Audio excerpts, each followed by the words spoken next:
twins were never ordinary children, though anyone who saw them in the small town of Ashbourne might have thought otherwise.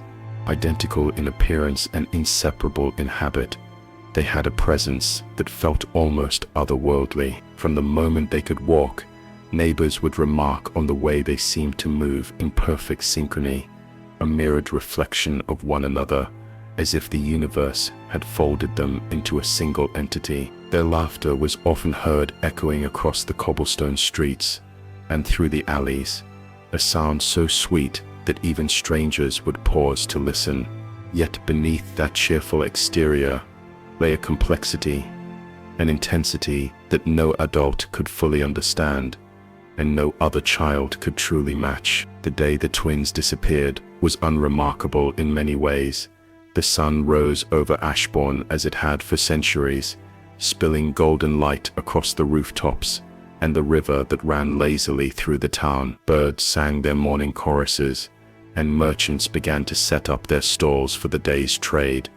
On the surface, it was a day like any other, but inside the Waverly residence, an unease lingered, subtle but palpable. Their mother, Eleanor Waverly, had felt it that morning, a sense that something was off, that the ordinary rhythm of life had been disrupted in ways she could not yet define. She attributed it to worry, a motherly instinct sharpened by years of nurturing twins, who had always walked the delicate line between charm and enigma. By mid-morning, the twins had gone outside to play in the garden, a lush expanse of roses, hydrangeas and ancient oak trees that had stood long before the Waverleys had taken residence. It was their usual haunt, a place where they built elaborate forts, whispered secrets to one another, and imagined fantastical worlds far beyond the confines of Ashbourne. But when Eleanor called them in for lunch, they did not respond. At first she assumed they were hiding,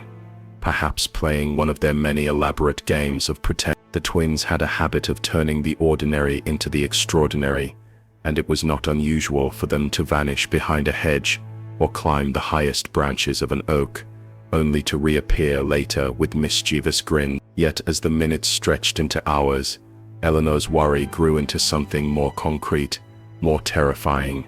The neighbors were called, friends were alerted, and soon the entire street had mobilized, scouring the gardens, the nearby woods, and every corner of Ashbourne in search of the twins. But there was no trace, no footprints, no torn clothing, no hint of where they might have gone. It was as though they had vanished into thin air, leaving behind only the faint echo of laughter and the scent of roses in the morning air. The disappearance of the Waverly twins sent shockwaves through the town. Ashbourne had known tragedy before, but nothing of this magnitude. Families locked their doors, schools heightened security, and the local constabulary launched an investigation that would span weeks, months, and eventually years. Every alley was examined, every abandoned building searched, every stream dragged. Yet the twins remained elusive, ghosts in a town desperate for answers. The media descended upon Ashbourne, broadcasting the story across neighboring counties, turning the Waverly twins into figures of fascination and fear. The public speculated endlessly, weaving narratives that ranged from the mundane to the utterly fantastical: runaways, kidnappings, secret cults, and even supernatural explanations. Inside the Waverly home, the atmosphere changed irreversibly. Eleanor, once vibrant and commanding in her presence, became a shadow of herself, consumed by despair and obsession. Her husband, Thomas Waverly, retreated into his work, burying himself in ledger books and town council meetings, attempting to impose order on a world that had been abruptly upended. The house, once filled with laughter and light, became a mausoleum of grief. Every corner held memories, every photograph a reminder of what had been lost. Friends and relatives visited less and less, unwilling or unable to confront the silent, suffocating sadness that seemed to ooze from the walls themselves.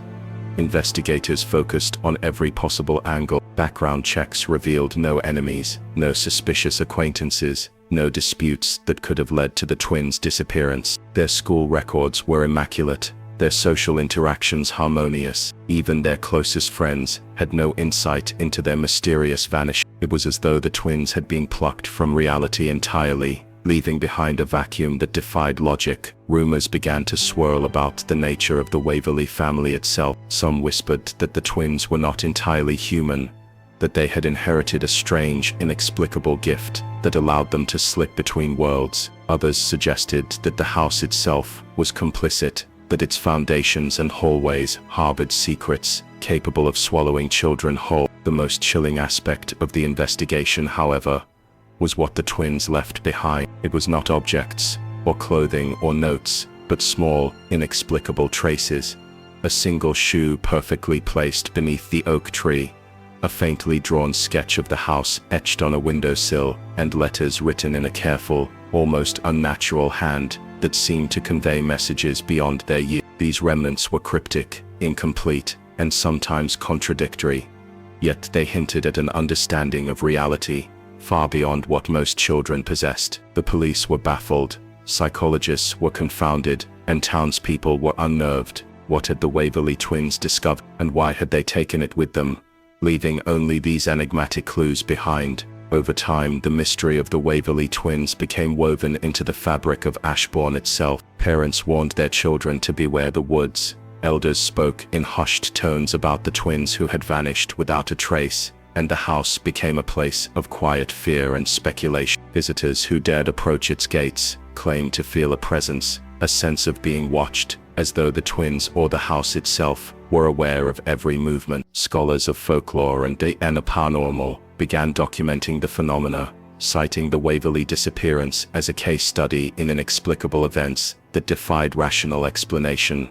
Yet for Eleanor Waverly, none of this mattered. The external theories, the media coverage, and even the town's collective fear could not bring back her children. She dedicated herself to understanding what had happened, consulting experts, scouring records, and delving into archives of history and myth. It became a lifelong pursuit, one that blurred the line between hope and obsession, grief and madness. The twins had left behind more than the physical absence. They had left a legacy of questions that demanded answers, a puzzle that would haunt her until her last day. Even now, decades later, the Waverly twins are spoken of in Ashbourne with reverence and fear. Their disappearance remains a puzzle, a testament to the fragility of human understanding in the face of the unknown. And the traces they left behind, the sketches, the notes, the fleeting glimpses of their presence, continue to captivate anyone who dares to seek the truth. Their story is a reminder that not all mysteries are meant to be solved, and that sometimes the most haunting secrets are those that linger in absence, shaping lives, memories, and legacies long after the ones who bore them have vanished. The days following the disappearance were a blur of frantic searching and hopeless waiting.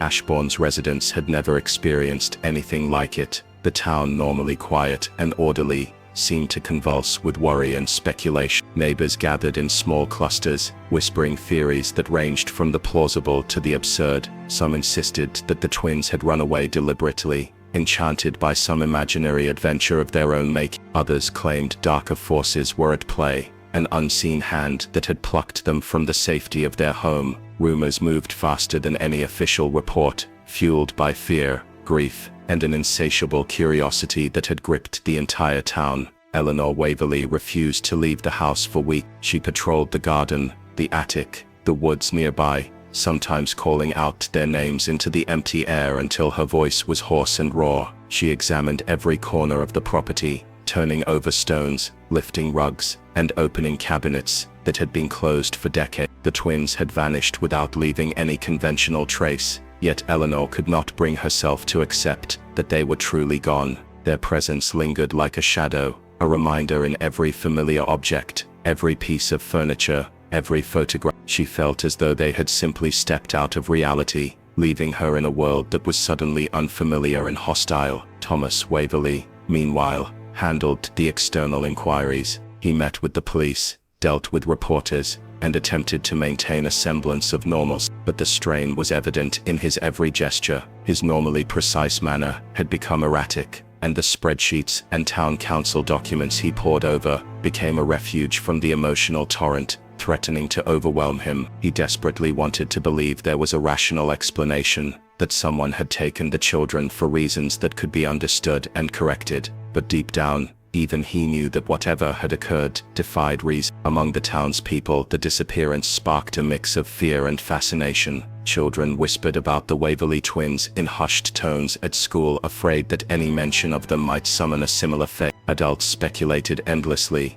some convinced that a sinister family secret had caught up with the twins, others imagining a clandestine society or cult had orchestrated their removal. The town's folklore began to absorb the event, and soon the story of the Waverly twins' disappearance became inseparable from Ashbourne's identity. Visitors who came to the town sought the house, peering cautiously through its iron gates, looking for evidence of the inexplicable events that had transpired within its walls. Amid the chaos, certain anomalies began to emerge. Small items, previously unnoticed, were discovered in unusual places around the property. A single slipper appeared on the edge of the garden, immaculate yet clearly belonging to one of the twin. Faint footprints, impossible to trace conclusively, were found pressed into the soil near the base of the ancient oak. Letters, written in a delicate hand that seemed too mature for their age, were found tucked beneath floorboard. Each note contained cryptic symbols and fragmented sentences that hinted at knowledge beyond their years. Psychologists, linguists, and experts in cryptography were consulted, but none could decode the messages fully. The letters were not threats, nor were they pleas for help. Instead, they were warnings, fragments of thought that seemed to suggest the twins had perceived forces in the world that no adult could comprehend. The town council considered various interventions. Patrols were increased in the surrounding woods, and an organized search party combed the neighboring fields and abandoned buildings. The constabulary enlisted the aid of volunteers, who meticulously scanned every stream, every cellar, every forgotten part. Yet the twins remained elusive, as though they had been absorbed into some alternate reality that existed alongside the familiar streets and houses of Ashbourne. Their absence became both a mystery and a cautionary tale, a story repeated to every newcomer, a legend with an ominous warning about the limits of understanding. As the weeks turned into months, Eleanor's methods became increasingly unorthodox. She began keeping meticulous journals of her observations, noting patterns in the twins' behaviors prior to their disappearance, cataloging the places they frequented, and attempting to reconstruct their mental and emotional landscape. She spoke to mediums and spiritualists, desperate for insight, even as the skeptical Thomas warned her of charlatans who would exploit her grief. Eleanor's obsession intensified, and the house itself seemed to react. Doors that had never stuck before now resisted opening, floorboards creaked without cause, and a cold draft lingered in rooms where no windows were ajar. It was as if the twins' absence had altered the very atmosphere of their home, infusing it with a presence that was tangible yet invisible. Stories emerged from neighbors who claimed to witness fleeting glimpses of the twins, a figure darting between trees at dusk, reflected in a window, a shadow moving unnaturally across a hallway. These accounts were sporadic, inconsistent, and impossible to verify, yet they fueled the growing mythology surrounding the Waverly family. Scholars of the paranormal and local historians began to document these claims, citing the twins' disappearance as a rare case where human beings appeared to vanish without physical explanation, leaving behind residual traces of their presence. Among the artifacts left behind, the letters remained the most intriguing. Some contained symbols reminiscent of ancient languages, others patterns that resembled maps, and still others sequences of numbers and letters that seemed entirely arbitrary. Attempts at interpretation revealed nothing concrete but hinted at a coherence known only to the twins themselves. Experts speculated that the children had perhaps stumbled upon knowledge, or a phenomenon that allowed them to transcend normal physical constraint. Some suggested a psychological dimension, that the twins' combined intellect and imagination had somehow rendered them capable of disappearing in ways that eluded ordinary perception. Eleanor maintained contact with these specialists, pushing them to explore every possible explanation. She collected photographs, journals, sketches, and artifacts, compiling them into a massive archive that would eventually occupy every room of the house. Her obsession, while consuming, was methodical and painstaking. She refused to entertain explanations that reduced her children to mere victims. In her heart, she believed they had chosen to depart, guided by an understanding far beyond the comprehension of adults or authority. It was a belief that kept her alive in the immediate aftermath, though it gradually consumed her, isolating her from the community and even from Thomas, whose patience wore thin under the relentless pressure of Eleanor's grief. Meanwhile, the town continued to evolve around the mystery. Ashbourne's identity became inextricably linked to the Waverly twins. The local newspaper ran a series of retrospectives, exploring every known detail of their disappearance, interviewing witnesses and speculating on theory. Local folklore incorporated the event, turning it into cautionary tales, whispered to children about curiosity, fate, and the unknown. Scholars from far afield visited, seeking to document the phenomenon, while conspiracy theorists, spiritualists, and thrill-seekers all added layers of interpretation, each reshaping the narrative to fit their own understanding. Yet for Eleanor, none of these external narratives mattered. Her life was a constant search for truth, an endless inquiry into the minds of the children she had lost. She meticulously catalogued every detail, every artifact, every memory, refusing to allow the external world to define the story of her twin. In her mind, the Waverly twins were still present, moving in parallel to reality, observing, understanding, and perhaps waiting for the day when the world was ready to comprehend the extraordinary. The passage of time did little to ease the tension in Ashbourne. With each week, the twins' absence became a heavier weight, pressing down on the town's collective consciousness. People who had once dismissed the disappearance as a strange but isolated event now began to notice subtle changes in their environment, coincidences that seemed impossible to ignore. A misplaced object here, a shadow that flickered differently there, and a persistent feeling of being watched pervaded every street and alley. The Waverly twins' presence had not vanished, it had simply shifted, becoming something intangible yet undeniably felt. Eleanor's obsession with finding answers only deepened. She scoured the property with a meticulous eye, documenting every nuance of the house, the garden, and the surrounding wood. She discovered footprints that appeared overnight, delicate impressions of small feet pressed into the soft earth, in patterns she could not recognize. Objects moved slightly from their previous positions, as though guided by invisible hand. Notes, scribbled in familiar handwriting, appeared tucked in between floorboards and behind doors. Each artifact, each anomaly, seemed to point towards some larger truth, a secret that the twins had uncovered and that had pulled them beyond the boundaries of ordinary. Thomas, increasingly frustrated, attempted to establish a framework of rationality. He maintained a meticulous log of all reports,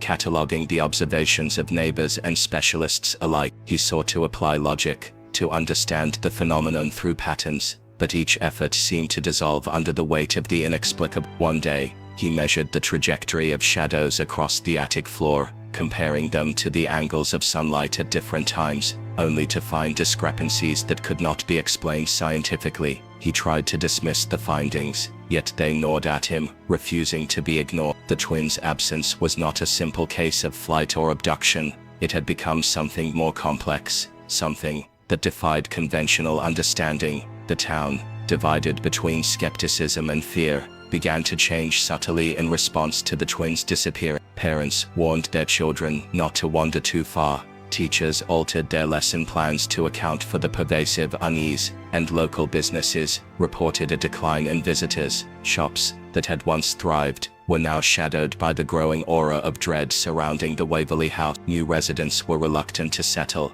and those who remained spoke in hushed tones about the strange events that had befallen the family. The town's identity had been forever altered, its narrative entwined with the twins' mysterious vanish. As the months wore on, Eleanor became increasingly isolated. She spent long hours in the attic, sifting through the twins' belongings, cataloging every piece of writing, every sketch, every object they had ever touched. She began to experiment with patterns in their notes, arranging symbols and numbers in grids, attempting to reconstruct a logic that only the children might have understood. It was exhausting, both physically and mentally, but Eleanor refused to relinquish her pursuit. She believed that understanding these signs would reveal a path to the twins, a method for bridging the invisible gap between them and the world she inhabited. Strange occurrences escalate. Visitors to the house reported sudden chills, flickering lights, and faint whispers that seemed to echo from empty rooms. Some claimed to see the twins' reflections in mirrors, where no other reflection should appear. Pets became agitated, refusing to enter certain rooms, barking or hissing at nothing visible. Even the furniture seemed to resist normal use. Chairs would tip over slightly when left unattended, doors would close on their own, and windows, though latched, rattled in ways that defied wind pattern. The house itself had become a character in the narrative, a living extension of the twins' presence, and its atmosphere was charged with tension, curiosity, and fear. Eleanor welcomed only a few trusted individuals into the house. Paranormal researchers, linguists, and cryptographers were allowed access under strict supervision, each hoping to make sense of the strange artifacts she had preserved. Patterns emerged in the letters and symbols, sequences of numbers corresponded to dates, locations, and possible messages. Some researchers believed the twins had uncovered a phenomenon tied to time itself, a distortion or pathway that could transport consciousness or matter in ways previously considered impossible. Others suggested that Eleanor's obsessive documentation had begun to influence reality itself, that the house and its contents were reacting to her unwavering focus, creating phenomena that reflected her beliefs and fear. Among the artifacts, a small black box became the focal point of study. It was simple, unadorned, yet exuded an inexplicable aura. When opened, it revealed a collection of trinkets, notes, and objects belonging to the twins, arranged in a meticulous pattern that seemed purposeful but indecipherable. Every object had significance, from a tiny carved figure to a faded photograph, each linked by subtle patterns in color, shape, or placement.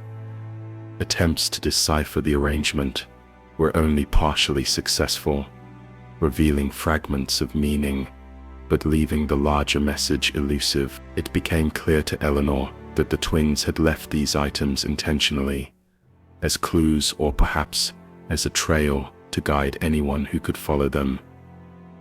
Meanwhile, the townspeople's fear grew into something resembling superstition. Some refused to approach the house entirely, crossing the street to avoid it, while others attempted small acts of ritual protection, placing charms or symbols at the gates and windows. Stories of apparitions, fleeting shadows, and mysterious sounds became increasingly common, blending reality with legend. Visitors who had once come to see the house as a curiosity now arrived cautiously, aware that the Waverly twins' story was not merely an anecdote, but a tangible, almost physical force that shaped the town's collective consciousness. Eleanor's obsession reached a fevered pitch. She began to write her own interpretations of the letters, creating narratives that bridged the fragments of messages left by the twins. These narratives combined observation, intuition, and speculation, creating a framework through which she attempted to understand what had transpired. The more she delved into this task, the more she felt she was conversing with the twins, deciphering their intentions, and reconstructing their extraordinary perception of the world. Each discovery fueled her hope, though it also deepened the isolation she felt from Thomas, who remained grounded in logic and could not fully comprehend the intensity of Eleanor's pursuit.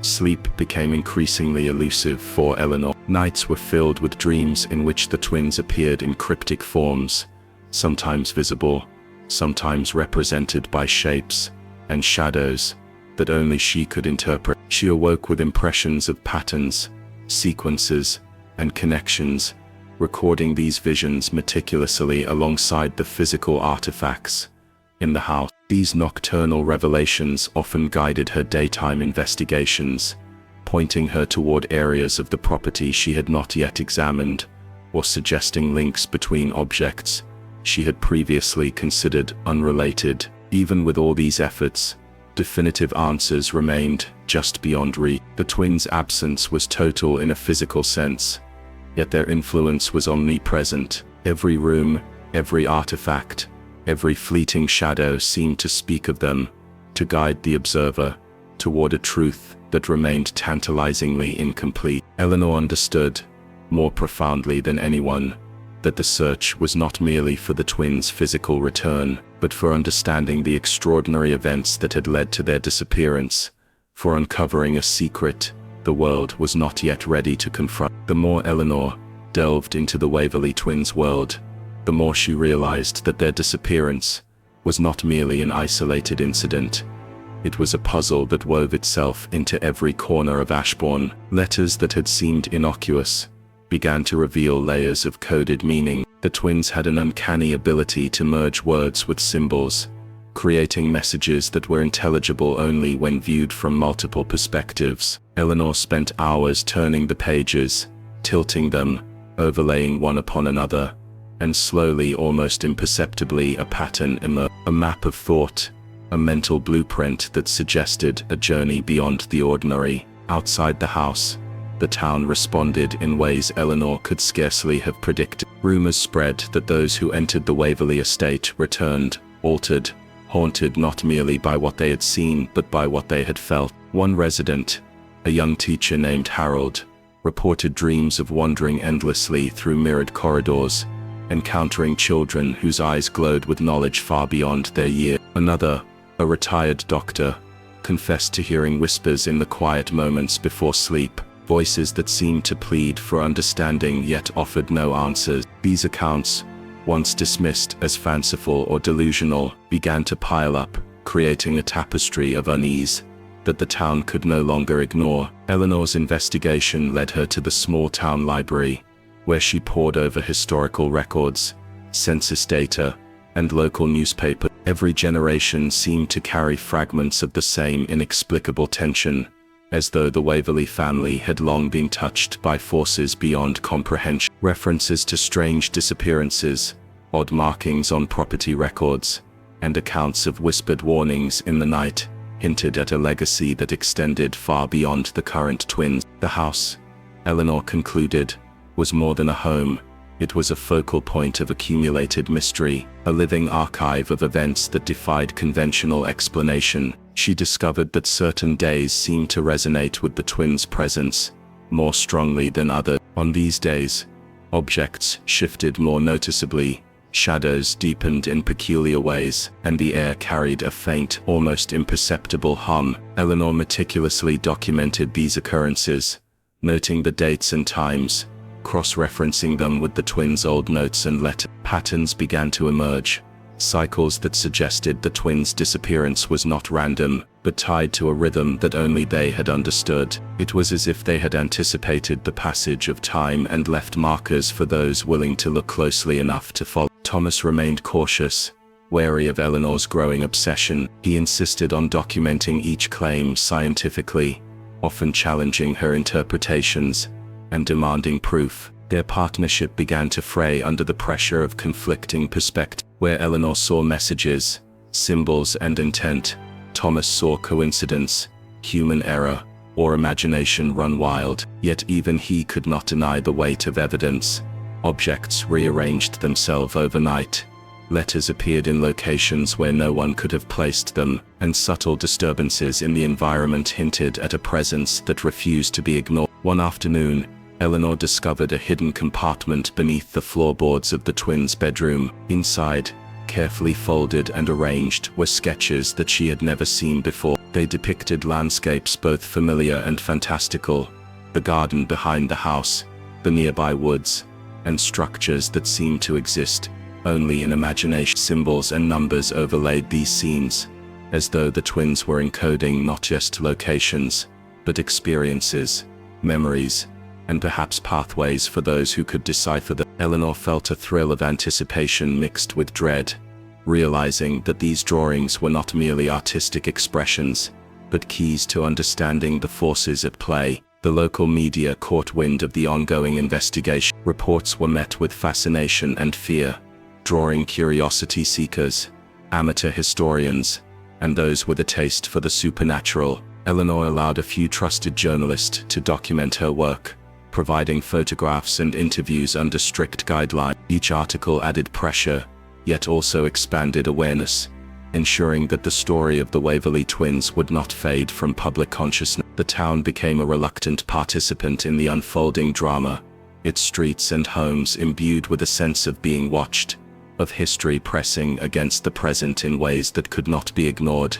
Eleanor's nightly routines became increasingly ritual. She arranged candles, artifacts, and notes in patterns that mirrored those found in the twins' drawings. She recited passages from their letters, speaking aloud the words that seemed to hold power when articulate. Her dreams became more vivid, guiding her toward areas of the house she had previously overlooked. She awoke with the sense that the twins were near, not physically, but in a presence that transcended ordinary understanding. It was a mixture of hope and fear, a fragile tether to a reality that was shifting beneath her very feet. The neighbors, initially supportive, began to distance themselves. Fear permeated social gatherings, whispered warnings replaced casual conversation, and children were told stories of the twins that blended caution with legend. Eleanor felt the weight of isolation acutely, but she understood that this solitude was necessary. Only through undistracted focus could she hope to unravel the intricacies of the twins' disappearance. The house, once a place of familial warmth,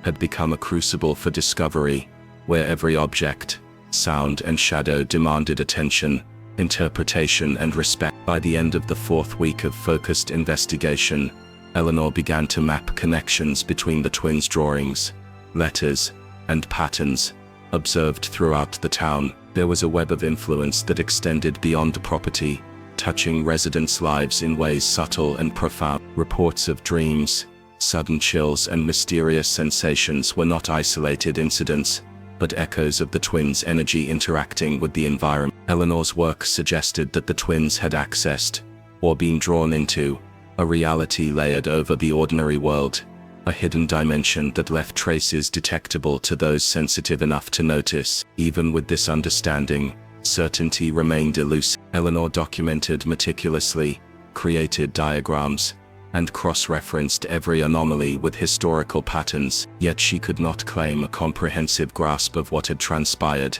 The mystery was deep, layered, and resistant to explanation. Each discovery brought questions as well as answers, creating a labyrinth of knowledge that was exhilarating and terrifying in equal measure. The Waverly twins had left behind not just an absence, but a legacy, a challenge, a riddle, and a haunting that would persist long after the immediate facts of their disappearance faded from memory. Eleanor had reached a point where the house itself seemed to guide her. Every creak in the floor, every draft through the hallway, and even the faint shifting of shadows appeared intentional, as though the structure were alive and communicating in its own cryptic language. She became acutely aware of the rhythm of the home, the subtle patterns embedded in the walls and ceilings, the traces of previous lives etched into the woodwork. The twins' energy, Eleanor now believed, had imprinted itself on the house in a manner that defied physical explanation. It was as though they had been architects,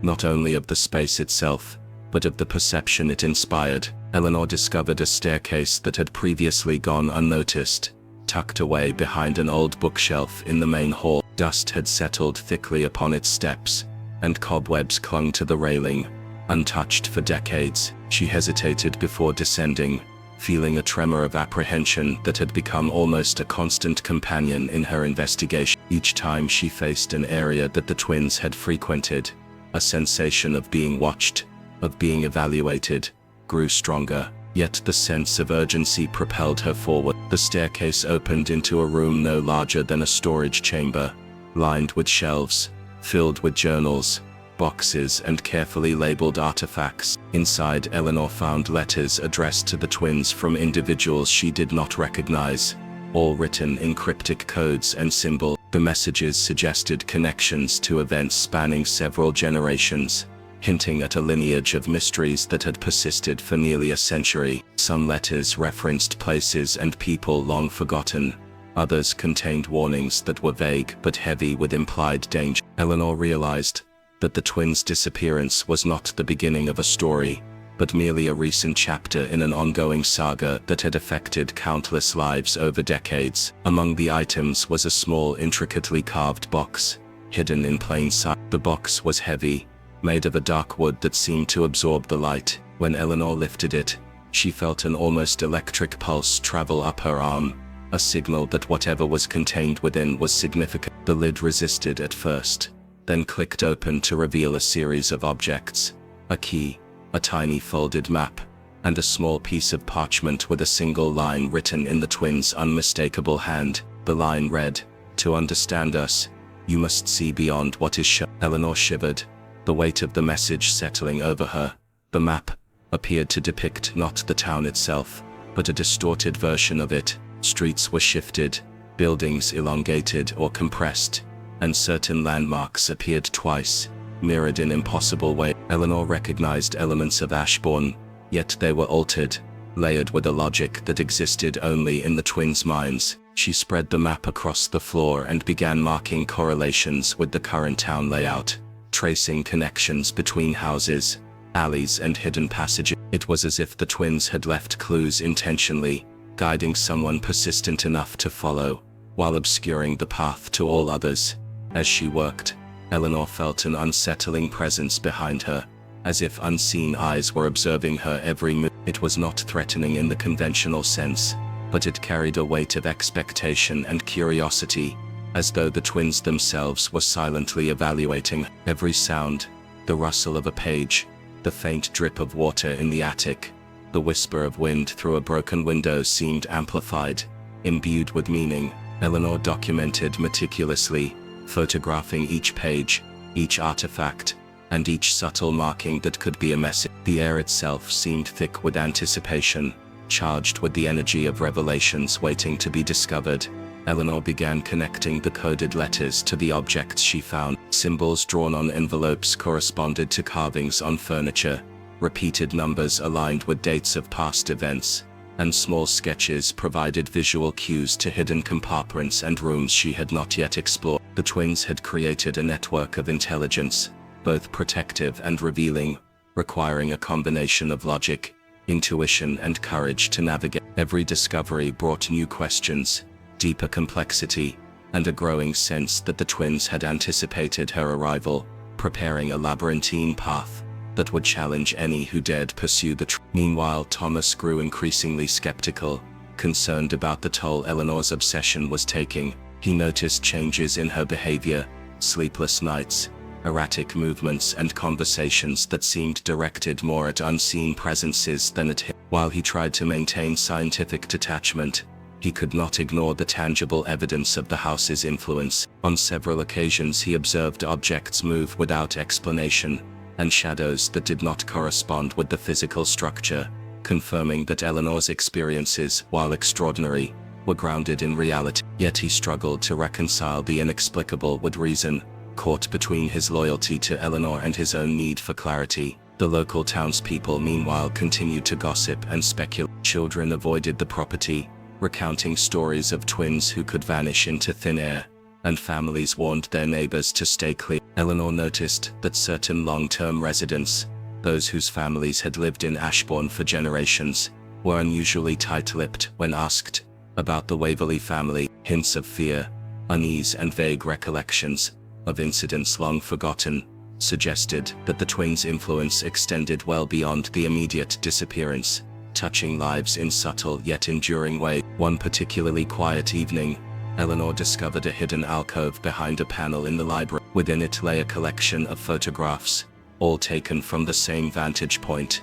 the twins standing in different rooms of the house, appearing to gaze directly at the camera, yet with expressions that conveyed knowledge far beyond their years. Some images were dated decades ago, yet the subject seemed impossibly consistent in appearance, defying the natural passage of time. The twins' presence, Eleanor realized, had left imprints not only on objects and architecture, but on memory itself, creating echoes that persisted across generations. Eleanor documented her findings meticulously, creating a timeline that spanned decades, linking letters, objects, maps, and photographs in a network of events and clues. She was beginning to see that the twins' disappearance was not a singular event, but part of a continuum that involved the town, the house, and countless individuals whose lives had intersected with the Waverly legacy. It was a realization that was both exhilarating and terrifying, as the complexity of the mystery grew exponentially with each new discovery. By the close of the 5th week, Eleanor was convinced of one thing: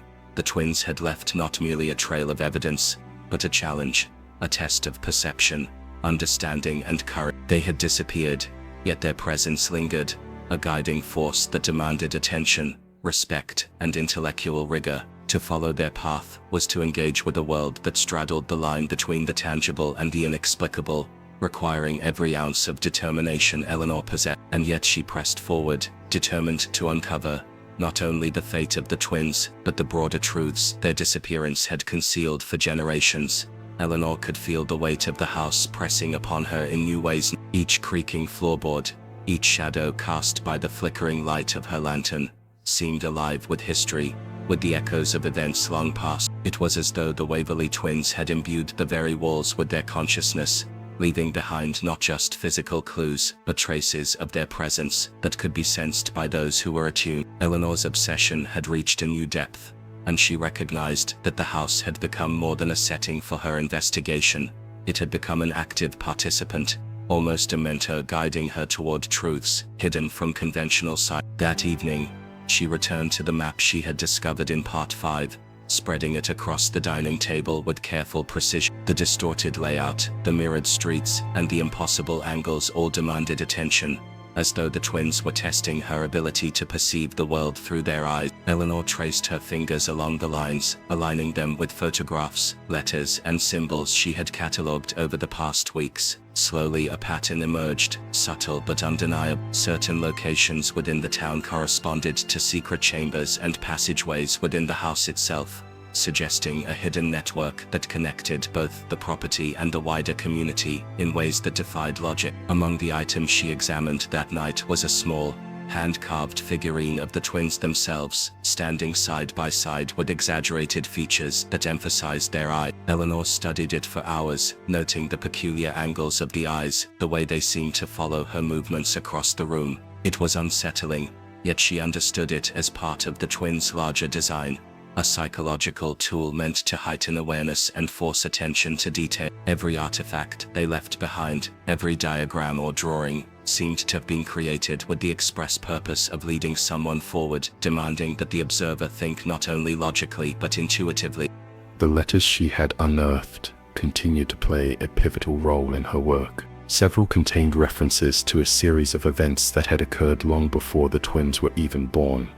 Yet Eleanor noticed that the handwriting had been added to the margins of each document, almost as if the twins were annotating history itself. One note warned of dangers that were invisible to the casual eye, but revealed to those who seek with purpose. Another cryptically mentioned the alignment of time, memory, and shadow, a phrase that left Eleanor puzzled yet intrigued. She began to realize that the twins' disappearance was not merely a physical absence, but a phenomenon tied to perception, to the ways in which events and individuals intersected over time. Thomas, growing increasingly concerned, suggested they take a break, to leave the house and regain perspective. Eleanor resisted.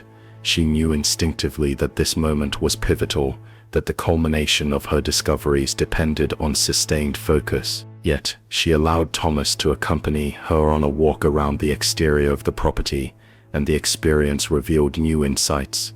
The garden, long overgrown and neglected, contained small stone markers, partially hidden beneath ivy and moss. Each marker bore symbols identical to those found in the letters and the journals. The twins, Eleanor realized, had created a spatial network, not only within the house, but throughout the grounds, connecting the physical landscape to their intellectual and emotional legacy. Returning to the attic later that night, Eleanor discovered a journal she had somehow overlooked. The pages were filled with meticulous notes, diagrams of the house, and reflections on events that had transpired over decades. The twins had documented interactions with townspeople, unexplained occurrences, and even their own experiments in observation and misdirection. One entry described the way in which light and shadow could be manipulated to create illusions of presence and absence, a technique the twins had employed to test the reactions of family members and neighbors. Eleanor recognized that their ingenuity extended beyond simple mischief. It was deliberate, a complex interplay of psychological insight and environmental mastery. The deeper Eleanor delved, the more she realized that the twins' work had implications far beyond the immediate mystery. Their disappearance, their constructions, and their coded messages formed a framework that touched on philosophy, human perception, and the manipulation of space and memory. They had created an experiential environment, a living puzzle that demanded engagement on multiple levels. Eleanor was not merely uncovering artifacts or piecing together history. She was participating in a form of intellectual and emotional dialogue with the twins themselves, one that tested her resilience, insight, and creativity. By the 7th week, Eleanor began to explore areas she had previously considered unapproachable. Hidden compartments, false walls, and intricately concealed doors revealed new chambers and passages, some of which were lined with photographs, others with small collections of personal items belonging to townspeople who had interacted with the Waverly family. Eleanor documented each finding meticulously, noting the dates, locations, and potential significance of every discovery. The cumulative weight of these items, of their layered meanings, created a tapestry of interconnected stories, all of which pointed toward a central truth that remained tantalizingly just out of reach. One evening, Eleanor discovered a hidden alcove beneath the staircase she had first found in Part 5. Inside was a collection of sound recordings, distorted but intelligible, capturing conversations, ambient noise, and even faint laughter. The twins had preserved moments in time, embedding them within the structure of the house. Eleanor listened, fascinated and unnerved, realizing that these recordings were intended as both documentation and guide, providing clues that were auditory rather than visual. The subtle inflections, pauses, and background sounds all offered context to the artifacts she had already catalogued. Throughout this process, Eleanor's understanding of the twins deepened. She realized that their disappearance had been deliberate, a calculated act designed to challenge perception and understanding. The house, the letters, the photographs, the maps, and the hidden rooms all constituted a single coherent system, orchestrated to engage those who sought the truth. Eleanor felt both awe and fear at the realization that the twins' intellect and foresight had created an environment capable of ensnaring anyone unprepared for the depth and complexity of their design. By the end of the 6th week, Eleanor understood that her journey was far from over. Each new discovery, each coded message, and each hidden compartment revealed layers that could not be deciphered in a single attempt. The twins had crafted a legacy of challenge, of engagement, and of revelation, one that required patience, creativity, and courage. Eleanor felt the enormity of responsibility that came with uncovering the Waverly secrets, yet she remained steadfast. She knew that each step forward brought her closer to understanding not only the twins' disappearance, but the broader truths they had left behind, truths that spanned generations and transcended conventional understanding. Eleanor's determination had become a quiet obsession. Each morning, before the sun had fully risen over the quiet town, she would return to the house, lantern in hand, heart steady but mind racing with the possibilities of what she might uncover next. The house had grown more alive with each discovery, and it was no longer simply a building. It had become a sentient entity in her mind, an extension of the Waverly twins' consciousness. The air seemed denser here, heavy with secrets, each corner and hallway imbued with echoes that she felt more than heard. She began to notice patterns in the way light fell through the windows, how shadows shifted across the walls, almost as if the house itself were breathing, responding to her presence, guiding her toward revelations yet undiscovered. The first significant breakthrough of the week came in the library, a room Eleanor had visited countless times yet had never fully examined. Behind a tall bookshelf, hidden by the careful placement of books, she discovered a narrow panel that opened to reveal a miniature study. Inside, small writing desks and chairs were perfectly scaled, clearly designed for children, yet meticulously organized as if meant for scholarly work. On the desks were tiny notebooks, each filled with precise handwriting, sketches of townspeople, landscapes, and abstract symbols. Eleanor felt a shiver run down her spine, understanding that the twins had documented everything, from ordinary days to the most secret interactions, leaving behind a compendium of observations that was simultaneously innocent and terrifying in its thoroughness. Among the notebooks, one drew her attention more than the others. It was leather-bound, slightly larger than the rest, and marked with the initials of both twins intertwined.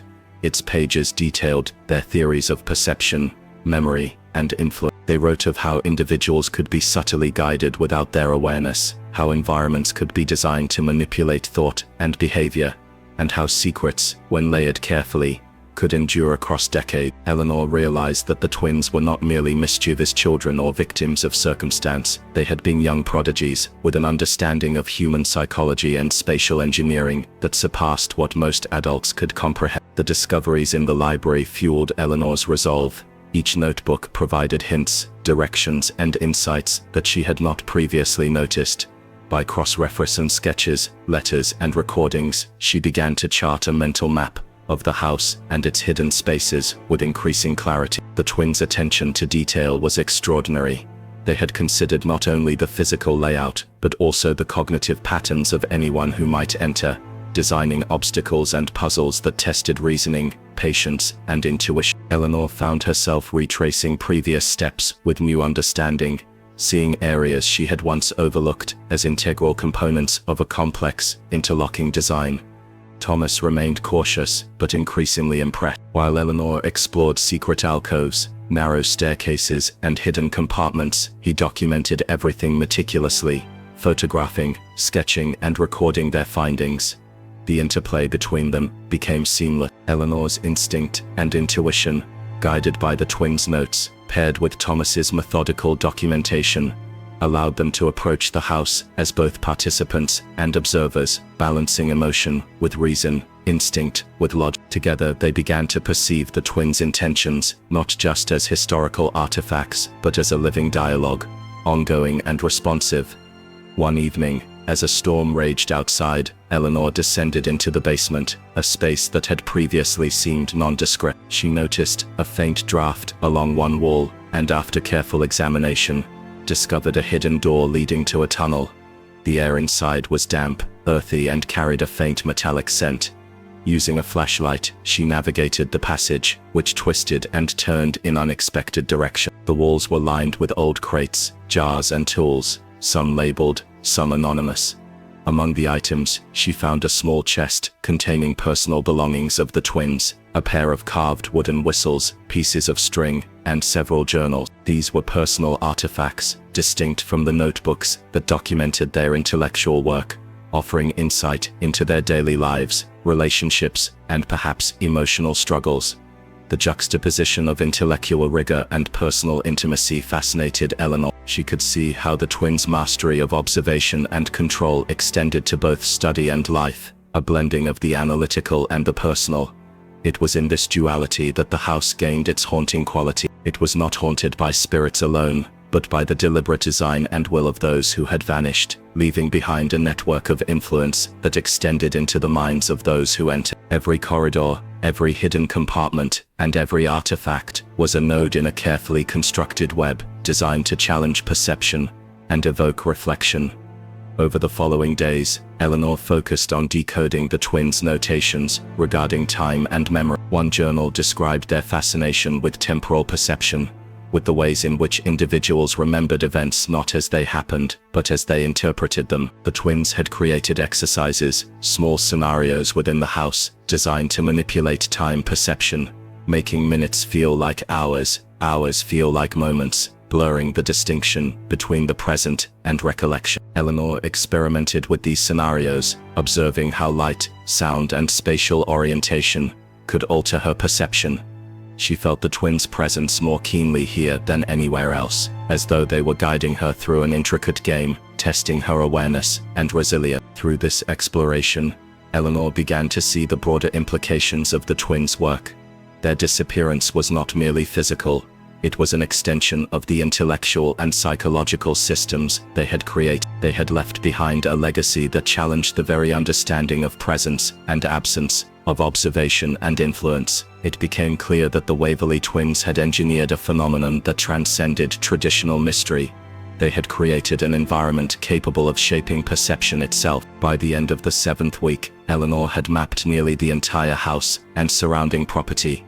Her notes, sketches, and photographs formed a coherent body of evidence, revealing not just the twins' ingenuity but also the depth of their foresight. Each discovery brought her closer to understanding the nature of their disappearance, yet simultaneously unveiled layers of complexity she had not anticipated. Eleanor understood that solving the mystery would require not only intellectual acuity but also emotional courage. a willingness to confront the deliberate ambiguity and challenge embedded in every artifact, every design and every note left behind by the twin. Eleanor felt a mixture of exhilaration and apprehension.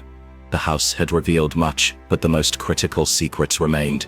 She realized that the Waverly twins had constructed a journey for those who sought them, one that required patience, insight, and unwavering attention. The maze of rooms, tunnels, and coded messages was more than a puzzle.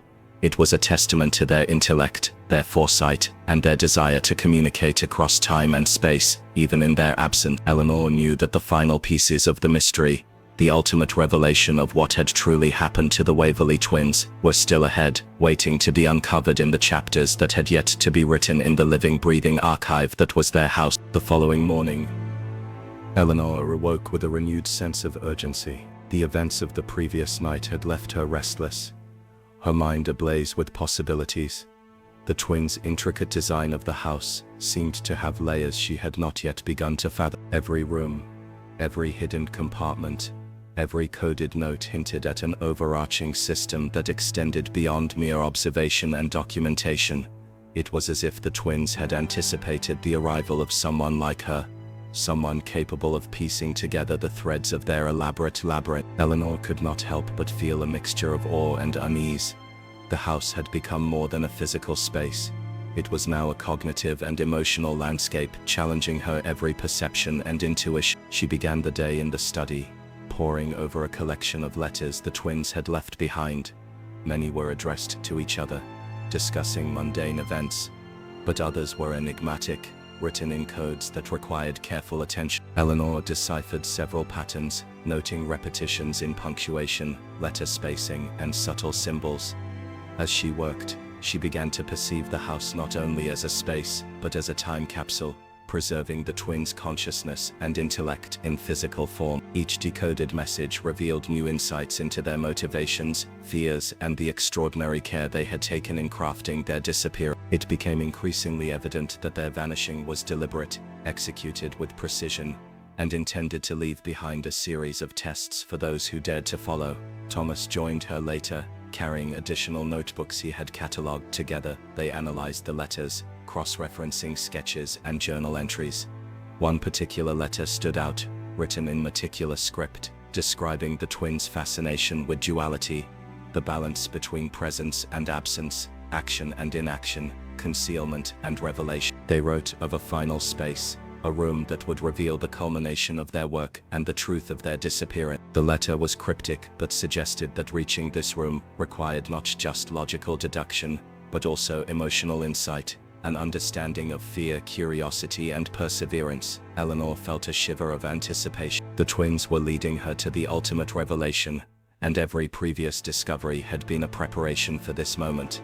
She spent the afternoon exploring the east wing of the house, an area she had previously neglected due to its apparent emptiness. The walls were lined with faded wallpaper, peeling in corners, and the air was thick with the scent of age. Yet, as Eleanor examined the details more closely, she noticed subtle asymmetries in the floorboards and door frames, inconsistencies that seemed minor but hinted at hidden space. Using a small tool from her kit, she pried at a panel in the wall and uncovered a narrow passageway. The tunnel was dark and dusty, and she could feel the chill of the earth surrounding it. Eleanor's heart quickened. This was the kind of hidden area the twins had meticulously planned, a threshold between ordinary perception and the extraordinary revelation awaiting discovery. As she proceeded through the tunnel, Eleanor found small relics scattered along the way, fragments of toys, scraps of paper, and a collection of photographs. Each artifact seemed to evoke a memory, a story, a piece of life once lived but now suspended in time. She realized that the twins had designed these passages, not merely as physical conduits, but as emotional landscapes, guiding the observer through the layered experiences that defined their existence. The house itself had become a narrative, each hidden space a chapter, each object a paragraph, in the ongoing story of the Waverly twins. Thomas caught up with her in the narrow corridor, his flashlight illuminating the path ahead. "It's incredible," he whispered. "They thought of every detail, every item.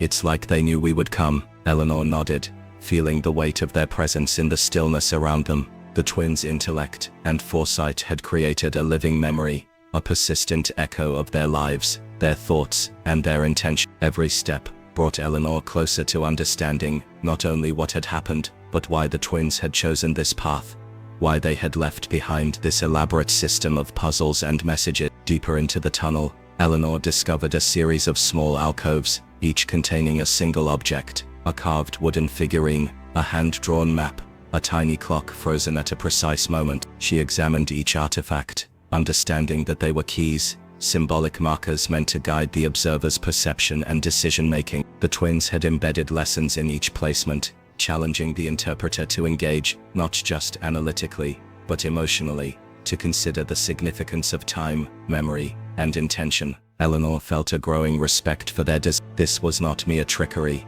it was a sophisticated interplay of intellect, psychology, and artistry, demanding the full engagement of anyone who sought the truth. After several hours of careful navigation, Eleanor and Thomas reached a door at the end of the tunnel. Unlike the other doors in the house, this one was unassuming, almost ordinary, but there was an undeniable aura of finality about it. Eleanor's hand trembled as she reached for the handle. She hesitated for a moment, taking a deep breath to steady herself, aware that the threshold before her was more than physical. It was symbolic, representing the culmination of weeks of exploration, deduction, and emotional endurance. With deliberate care, she turned the handle and opened the door.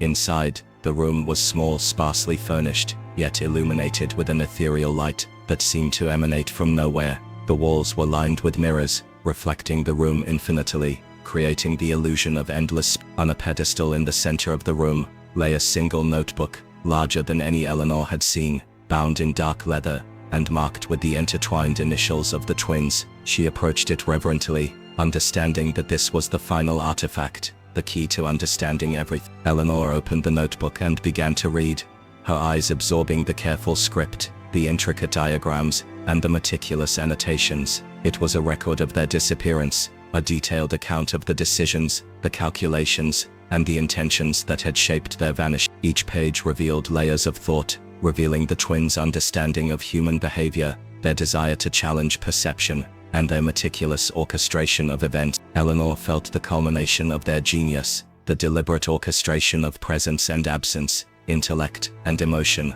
observation and interaction. She realized that the twins had created not just a mystery, not just a puzzle, but a living testament to the interplay between life, thought, and the unseen forces that shape human experience. The room, the objects, the house itself, all were components of an enduring legacy, a revelation designed to transcend the ordinary and enter the realm of profound understanding. Eleanor looked around the room, feeling the weight of history and the presence of the Waverly twins. The disappearance was no longer a mystery to her. It was a statement, a challenge, and an invitation to engage deeply with the human mind, perception, and the enduring power of intention. She closed the notebook gently, aware that her journey was far from over. The twins had left a trail, and while she had uncovered the final room, the implications of their work, the echoes of their intellect, and the lessons embedded in the house would continue to influence her thinking for years to come. The air felt heavier as Eleanor and Thomas left the final room behind, stepping back into the familiar corridors of the house. But the familiarity was deceptive. The house now felt alive, its essence charged with the twin intellects that had orchestrated every step, every hidden space, and every cryptic clue. Each room they passed seemed to echo with a subtle hum, as if the walls themselves were whispering fragments of memory, fragments of life, deliberately frozen in time. Eleanor's mind was flooded with images of the twins' meticulous planning, the precision of their disappearance, and the profound thought that had guided their every action. She realized that what they had created was more than a series of puzzles. It was a living architecture of intellect and emotion, a challenge that extended far beyond physical boundaries. They paused in the main hall, gazing up at the grand chandelier, its crystals catching the light from the windows in a way that created a fractured spectrum across the worn floorboards. Thomas shook his head, muttering under his breath, "I can't believe it." Every detail, every object, every note, They thought of everything. They left no room for chance, only for understanding those willing to truly see. Eleanor nodded, recognizing the truth in his words. The twins had constructed their world with the intent that anyone who followed their trail would not only uncover the physical manifestations of their disappearance, but also confront the psychological and emotional dimensions embedded in each choice and placement. They moved cautiously through the West Wing, a section Eleanor had largely avoided until now due to its sparse furnishing and an eerie stillness. Yet, as they progressed, subtle irregularities drew her attention. The way the wallpaper met the ceiling, the slight misalignment of floorboards, the faint outlines of what might have been sealed doors. Each detail was deliberate, a subtle invitation to probe further. Eleanor traced her fingers along the edges of a doorway, feeling the faint vibration of an unseen mechanism. With careful pressure, a panel shifted, revealing a narrow passage, lined with small alcoves. Within these alcoves were artifacts that at first seemed trivial: broken clocks, frayed ribbons, small figurines, and scraps of paper, each carefully placed as if to guide the observer's perception.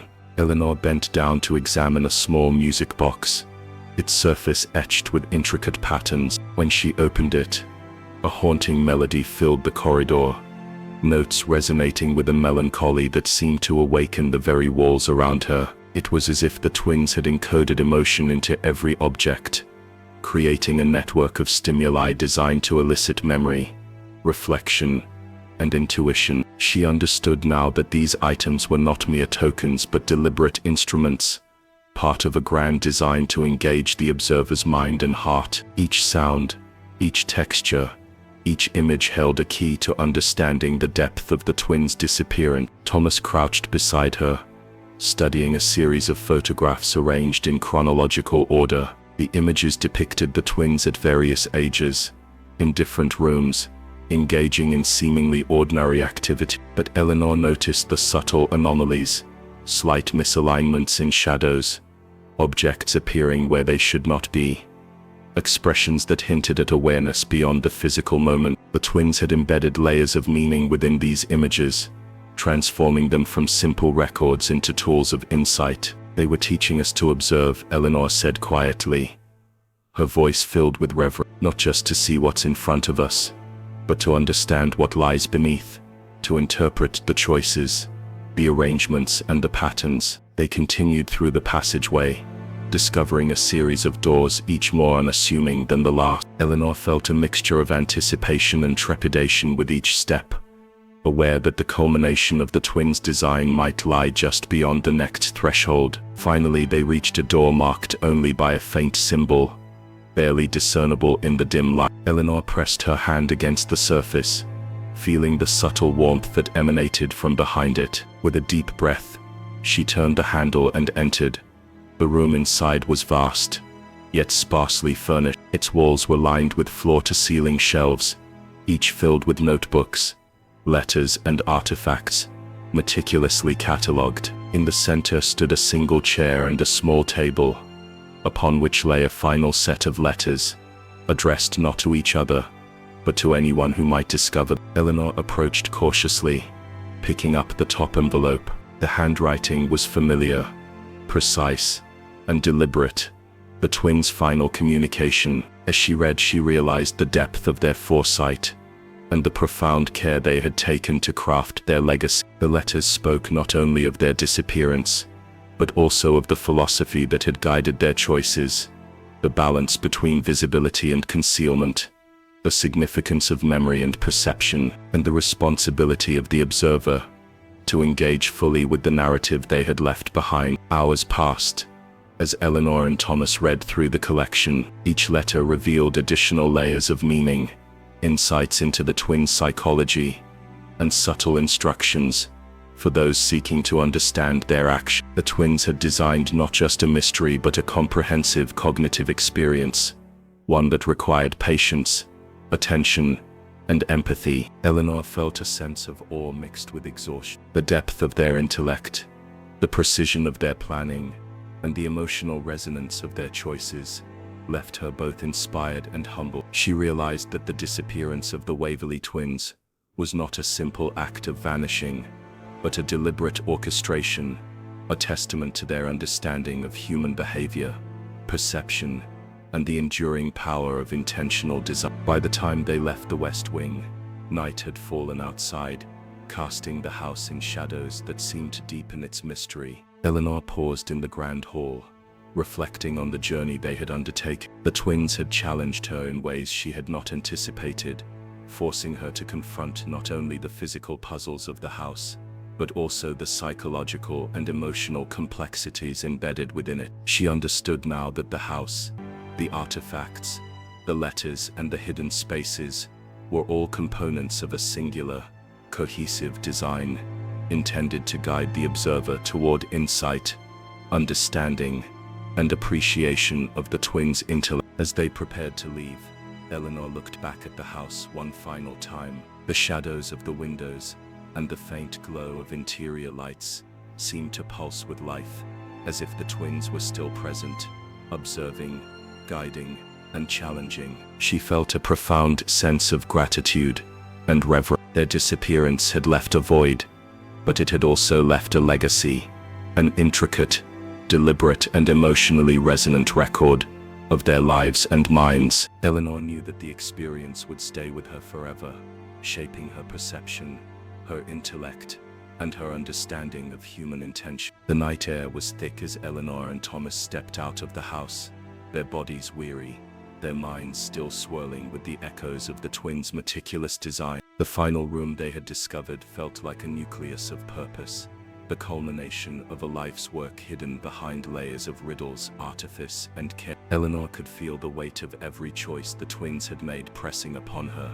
Each decision, each placement, each letter a deliberate invitation to those who dared to understand. She realized with a strange mixture of awe and fear that they had orchestrated a disappearance not as a retreat from the world, but as an ultimate testament to their intellect and foresight. Every corridor, every shadow, every fragment of their existence had been curated with the precision of a master strategist and the subtlety of a poet.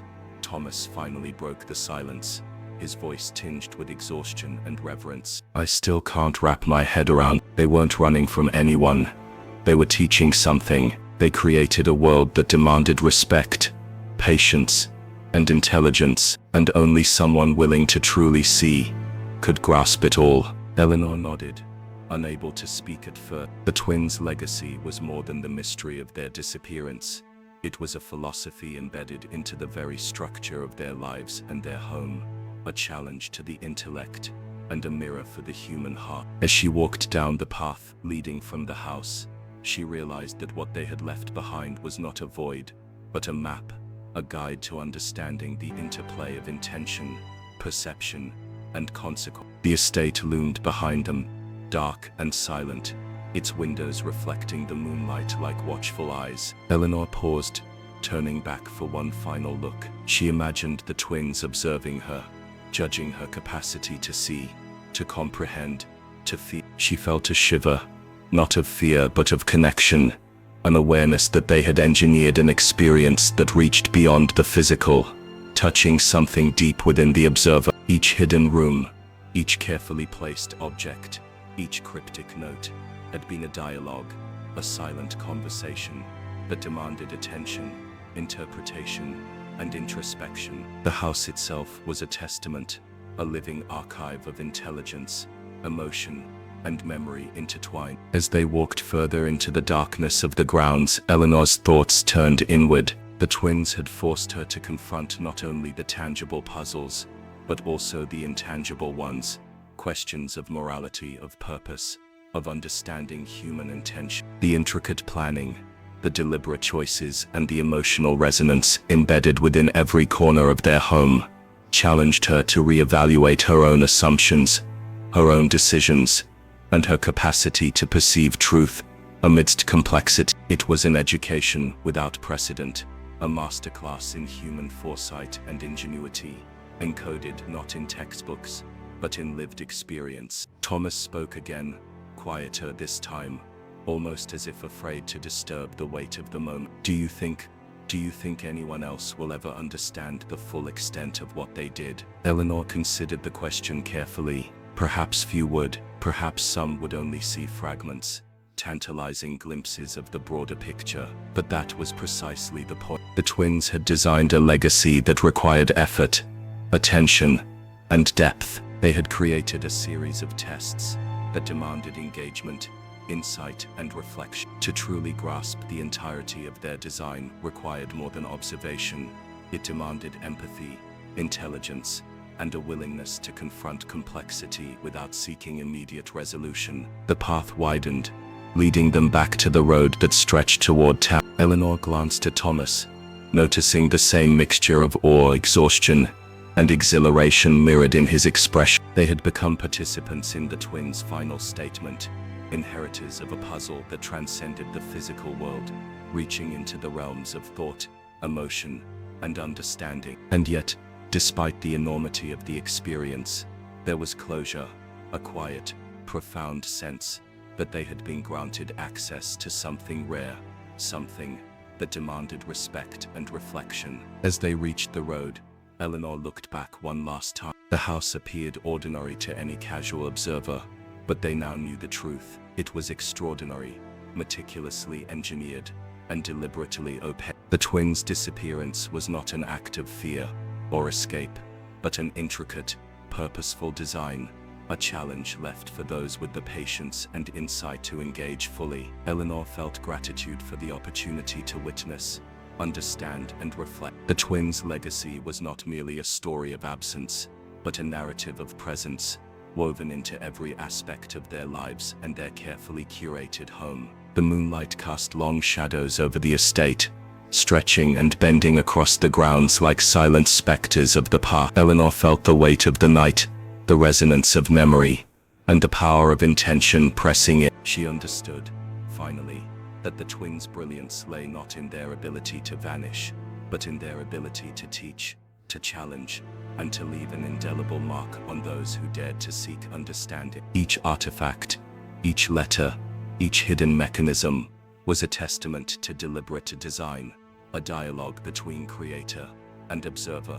that transcended time, space, and absence. As dawn approached, Eleanor and Thomas turned toward the town, their minds heavy with reflection, but lightened by understanding. They carried with them the knowledge that they had glimpsed something extraordinary, a tapestry of thought and emotion, woven by minds that refused to be confined by conventional limitation. The twins had vanished physically, but their presence was everywhere, in the architecture, in the objects, in the meticulously crafted letters, and most profoundly, in the minds of those willing to see. Eleanor realized that the house, the twins, and the legacy they had engineered would remain with her forever, a constant reminder of the power of intention, observation, and understanding. And though the world outside the estate continued, unaware of the intricate orchestration that had taken place, Eleanor knew that she and Thomas had been changed irrevocably. The Waverly twins' disappearance was more than a mystery.